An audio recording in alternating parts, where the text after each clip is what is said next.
Kernas Partai Gerindra yang berlangsung di Hambalang diubah menjadi kongres luar biasa. Kayak ada yang darurat aja ini ya. Selain menetapkan kembali Prabowo sebagai Ketua Dewan Pembina dan sekaligus Ketua Umum, Kongres luar biasa Partai Gerindra juga meminta kembali Prabowo sebagai calon presiden 2029 dan Prabowo menyatakan sudah setuju. Sesungguhnya wajar saja ya jika Gerindra melakukan hal itu. Tapi mengapa dilakukan di awal tahun pemerintahannya, pemerintahan Prabowo, maksud saya bahkan ini kan baru melewati 100 hari dan kok mekanismenya harus lewat KLB. Sulit ini untuk tidak dikaitkan dengan persaingannya dengan Gibran Rakabuming, anaknya Jokowi yang juga akan maju pada Pilpres 2029. Yang menarik hari ini pasti adalah hasil dari Munas yang atau Rakernas yang kemudian jadi Munas atau Munaslup apalah dari Partai Gerindra yang keputusannya sangat fenomenal, yaitu memastikan bahwa 2029 Prabowo Subianto dicalonkan kembali oleh Gerindra.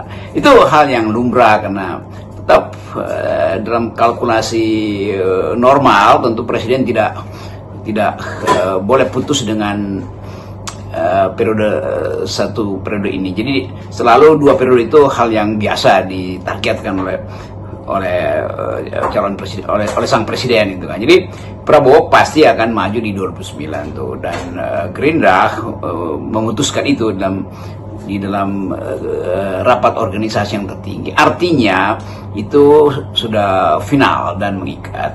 Tinggal mungkin disosialisasikan atau pasti akan disosialisasikan ke Kimplas sehingga juga Kimplas itu terikat dengan keputusan yang sama. Kendati tentu partai-partai anggota Kimplas itu juga punya kebebasan untuk mencalonkan ketumnya masing-masing atau outsource dari manapun. Tetapi satu hal yang pasti bahwa penetapan Prabowo sebagai calon presiden di 2009, hal yang sudah mungkin diantisipasi atau ditunggu oleh banyak orang, itu menimbulkan semacam sedikit kegaduhan politik karena tentu konsekuensinya Gibran tidak mungkin dicalonkan oleh Gerindra kan. Jadi Gibran mungkin akan cari partai yang lain tuh. Jadi sebetulnya paralel dengan keputusan itu adalah semacam